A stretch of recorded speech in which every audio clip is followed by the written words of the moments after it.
penyebab banyak rakyat kita yang masih miskin. Salah satu masalah besar di negara kita adalah masalah kemiskinan.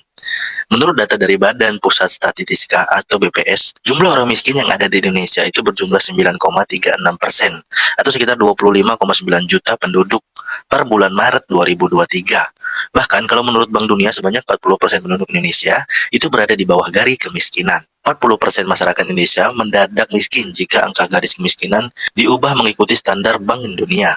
Karena perhitungan Bank Dunia itu pakai teori paritas atau daya beli. Alias kalau disusun sama dengan negara lain, 40% penduduk negara kita itu berada di dalam kategori kemiskinan. Ini fakta yang nggak bisa kita bantah gimana pun. Karena kenyataannya masih banyak orang-orang yang tergolong miskin di negara kita. Fenomena ini membuat gua penasaran gitu. Soalnya kan bisa dibilang negara kita itu kan negara yang kaya ya. Bahkan sumber daya alam pun melimpah. Nah, kalau itu adalah privilege bagi kita, kenapa data bisa berkata bahwa 40% penduduk di negara kita itu memang hidup dalam kategori miskin, menurut Bank Dunia? Jadi, buat yang belum tahu, standar miskin bagi Bank Dunia itu individu atau keluarga yang hidup kurang dari penghasilan 2,15 dolar, sekitar kurang lebih 32.000 per hari. Nah, kalau dihitung dengan rumus tersebut, maka sebanyak 40% penduduk di negara kita itu termasuk kategori miskin. Sebenarnya, kalau kita ngomongin kemiskinan, penyebabnya itu kompleks banget. Bahkan, kalau kita belajar dari sosiologi ya, kemiskinan itu ada dua. Ada yang struktural dan ada yang kultural. Kalau kultural itu, kemiskinan yang memang sudah turun-temurun. Dan itu sudah di luar kendali si anak. Karena ya kan, kita nggak bisa milih mulai dari keluarga yang miskin atau keluarga konglomerat.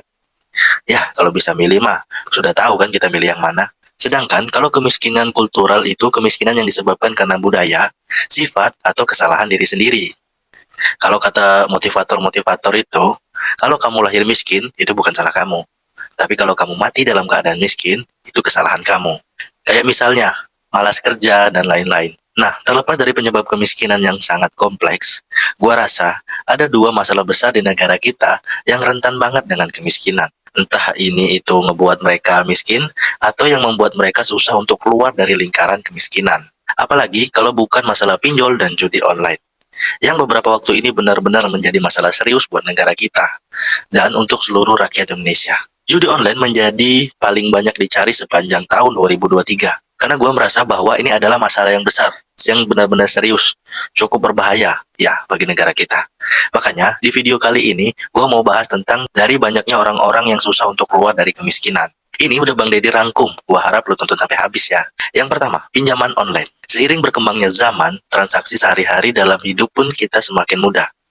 Mulai dari jual beli, investasi, bahkan sampai berhutang. Apapun untuk transaksinya yang dulu dilakukan peer-to-peer atau secara langsung, sekarang bisa dengan mudah lewat handphone yang ada di dalam genggaman kita. Salah satu transaksi yang banyak dilakukan masyarakat belakangan ini adalah kredit atau pinjaman online. Menurut dari data Otoritas Keuangan atau OJK, total penyaluran dana dari pinjol di bulan Agustus tahun 2023 adalah sebesar 20,50 triliun. Di bulan sebelumnya yang sebesar 37 triliun. Itu besar banget, Cok. Kalau untuk beli kerupuk Palembang itu bisa satu provinsi kebagian. Angka tersebut bukan angka yang sembarangan ya. Itu angka yang cukup besar. Apalagi kalangan yang paling banyak terjerat pinjol adalah kalangan yang pendapatannya bisa dibilang rendah. Kayak guru, buruh, apalagi anak muda yang baru merasakan pegang uang. Gua rasa ini jadi masalah yang benar-benar serius. Dan ini yang ngebuat kalangan menengah atau ke bawah ini susah untuk naik sosial.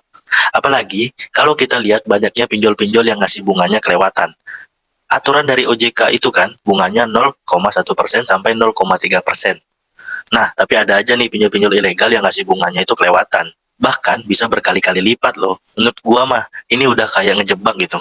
Jadi, setahu gua, kalau misalnya pakai pinjol yang legal itu, ada aturannya. Menurut gua, ini kayak ngejebak gitu. Jadi setahu gua, kalau misalnya kita pakai pinjol yang legal, itu aturannya lebih ribet. Harus ini, harus itu, segala macam lah. Sedangkan kalau pinjol ilegal, ini ngasih solusi nih, di mana pendaftar itu bisa lebih gampang untuk mendapatkan uangnya. Tapi ya, kita tahu sendiri, bunganya sangat besar sekali. Jadi kamu itu dibuat bekerja cuman untuk bayar utang ke mereka. Udah capek-capek kerja, uangnya cuman cukup untuk bayar bunganya aja. Dan itu bunganya terus bertambah terus gitu, sampai kamu telat terus bayarnya. Jadi kayak kamu itu muter-muter di situ nah. Kalau kita bahas sesuatu fenomena yang masalah, kita harus tahu dulu nih penyebabnya. Itu kenapa ya kan? Menurut beberapa hasil riset yang gua dapatkan, ada beberapa alasan kenapa orang tuh banyak terjerat pinjol, khususnya pinjol ilegal. Menurut beberapa riset yang gua dapat, ada beberapa alasan kenapa orang tuh banyak yang terjerat pinjol. Ini khususnya pinjol ilegal ya. Pertama, jadi jelas karena rendahnya literasi finansial. Menurut Otoritas Jasa Keuangan, literasi finansial di negara kita itu berada di angka 49,68%. Memang kalau dibandingin tahun-tahun sebelumnya, ini angka yang cukup besar. Tapi ini menandakan bahwa masih ada gap kesenjangan di literasi finansial di negara kita. Menurutku sih, solusi dari masalah ini jelas. Dorong terus edukasi keuangan di sosial media, dan masyarakatnya pun harus sadar kalau bodoh secara finansial itu nggak enak. Maka ya, perbanyaklah tentang belajar keuangan. Kedua, kemudahan akses. Pinjol-pinjol ilegal ini, udah gue sempat bilang ya, kalau pinjol-pinjol ini ngasih benefit banget. Berupa kemudahan aksesnya, bahkan ada beberapa pinjol yang pendaftarannya itu gampang banget. Bahkan, bisa dalam hitungan menit bisa cair. Gue nggak bisa ngasih solusi yang pasnya ya, karena gue rasa tergantung si peminjam. Ada urgensi apa sih mau minjem uang yang aksesnya itu gampang? Apa karena dia takut kehabisan tiket konser? Kita kan nggak tahu. Atau mungkin ada musibah? Atau ini poin yang selanjutnya, yaitu buat gali lubang, tutup lubang. Orang yang sudah masuk dalam jebakan gali lubang, tutup lubang, gue rasa udah cukup berbahaya sih. Karena ya, mereka itu udah kayak lari di tempat sebenarnya. Dimana mereka itu menutup masalah dengan masalah baru. Kalau boleh memberi solusi ya, itu nggak muluk-muluk sih caranya. Gimana caranya kamu bisa menaikin pendapatan? Karena dalam jebakan ini, gimana caranya untuk menutup dulu masalah itu tanpa ada masalah yang baru. Kalau untuk cara mendapatkan pendapatan itu kan bebas ya, karena kamu bisa kerjain apapun yang ngasilin uang. Dan yang terakhir adalah mereka itu nggak bisa bedain mana yang legal, mana yang ilegal. Mungkin ini kedengarannya sepele ya, tapi ini masalah yang serius loh. Karena pinjol yang legal dan ilegal itu aturannya pun berbeda jauh. Jadi kalau lu nggak bisa bedain mana yang legal dan mana yang ilegal, itu jelas berbahaya untuk kedepannya. Selain marak perbedaan pinjol ini, sebenarnya bisa jadi karena gaya konsumsi anak muda sekarang yang banyak yang FOMO gitu, atau ikut-ikutan sebenarnya. Nggak salah sih sebenarnya kalau mau ikut-ikutan teman atau ngikutin tren segala macam, tapi lu harus ingat diseimbangin antara kemampuan keuangan kalian. Masalahnya itu banyak anak muda sekarang yang uangnya pas-pasan, tapi pengennya itu lebih dari kemampuan mereka gitu. Dan yang jadi masalah itu mereka terlalu meremehkan utang dan menganggap kalau utang itu bakal kebayar gitu. Padahal kita nggak tahu gimana ke depannya. Bunganya itu bisa lumayan besar loh. Nah, selanjutnya adalah salah satu akar masalah yang paling banyak terjadi di masyarakat kita, khususnya di kalangan miskin. Apalagi kalau bukan judi online. Yang kedua adalah judi online. Indonesia saat ini darurat judi online. Korbannya dari berbagai kalangan masyarakat, baik dari ibu rumah tangga maupun anak-anak. Di tengah kemajuan teknologi dan internet yang semakin luas ini, fenomena judi online telah menjadi masalah yang mendesak Indonesia. Praktik judi online semula dianggap sebagai hiburan semata. Sekarang justru menggiring kalangan miskin ke dalam perangkat keuangan yang berdampak luas terhadap perputaran uang di negara kita. Seiring dengan kecanggihan teknologi, aksesibilitas judi online itu semakin meningkat karena aksesnya gampang tanpa harus keluar rumah. Siapapun bisa punya, yang penting punya akses internet, mereka bisa dengan mudah terlibat dalam permainan judi ini. Bahkan ya, kamu tulis deh 1, 2, 3 angka di Google itu pasti langsung keluar rekomendasi website judul-judul ini. Kacau. Nah, para penjudi online ini khususnya kalangan miskin ya, seringkali terjebak dalam lingkaran setan. Dari hutang, ketidakmampuan untuk mengendalikan, dan kebiasaan untuk berjudi. Di mana ketika mereka nggak punya uang, mereka bakal berusaha cari cara mudah untuk mendapatkan uang dengan jumlah yang besar. Salah satunya lewat berjudi. Selain itu, bisa dampaknya ke kondisi finansial mereka. Dampaknya juga jelas terhadap ekonomi negara, karena uang yang seharusnya digunakan untuk kebutuhan pokok, kayak beli makanan, pendidikan, dan perawatan kesehatan, itu bisa jadi terbuang sia-sia dalam judi online ini. Mungkin di sini di antara lo yang jual makanan atau punya coffee shop, pasti ngerasa lah daya beli masyarakat itu menurun karena uang itu muter ke judi online. Yang meningkat itu cuma jual rokok. Karena judi dan rokok ibarat sahabat yang susah dipisahkan. Hehe. Bahkan yang lebih parahnya lagi, judi online itu ngebuat gap kesenjangan sosial di negara kita semakin jauh. Jadi yang kaya itu makin kaya dan yang miskin malah makin miskin. Berdasarkan data yang gue dapat, perputaran uang judi online di negara kita itu tembus sampai 200 triliun. Nah, kalau lo mau tahu seberapa besar uang 200 triliun itu, lo tahu kan Stadion JIS yang katanya itu hasil karya Anies Baswedan gitu. Pasti tahu lah. Nah, perputaran uang di judi online itu bisa ngebangun 40 stadion, boy. Yang sama dengan Stadion JIS. Kita bisa punya 40 stadion, 40 loh, sebanyak itu. Itu kalau dibelikan pempek Palembang, satu Indonesia kebagian. Bayangkan, saking banyaknya itu. Kenapa di video ini judi online disandingkan sama dengan pinjol atau pinjaman online? Karena dua-duanya berkaitan, berhubungan antara pinjol dan judi online.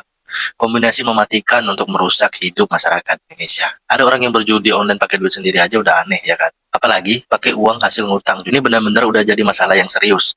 Bahkan, kalau kita observasi mandiri nih, di lingkungan sekitar kita tuh banyak banget gitu orang-orang yang main judi online. Kalau ibaratnya nonton film ya, judi online itu udah semacam kayak zombie. Mereka tuh menyebar terus gitu dan susah untuk diobatin.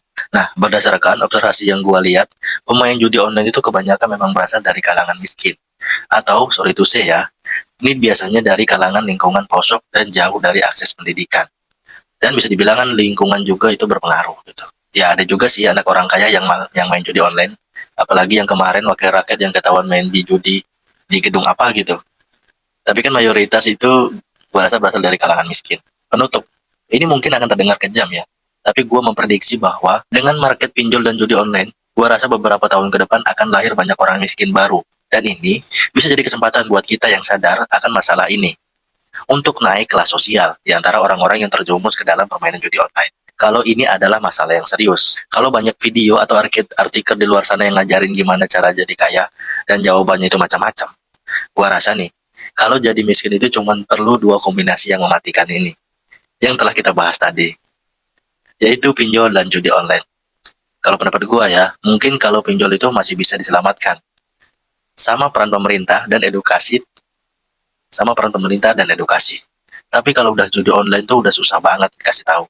Karena mau diedukasi gimana pun itu semua memang permainan psikologis. Jadi walaupun mereka tahu berbahaya, tapi ketika mereka udah nafsu dan mereka udah nggak rasional dalam mengambil keputusan, itulah payahnya judi online. Makanya gue bilang solusi sembuh dari judi online itu ya kesadaran diri sendiri.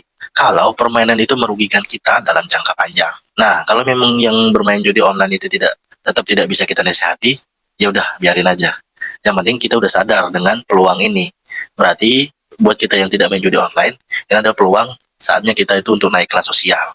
Jadi kita manfaatkan saja kesempatan ini. Nah, semoga bermanfaat ya dari ceramah panjang Bang Deddy tadi. Kalau teman-teman terbantu dengan video ini, boleh di like, komen, dan subscribe. Sampai ketemu di video selanjutnya. Terima kasih.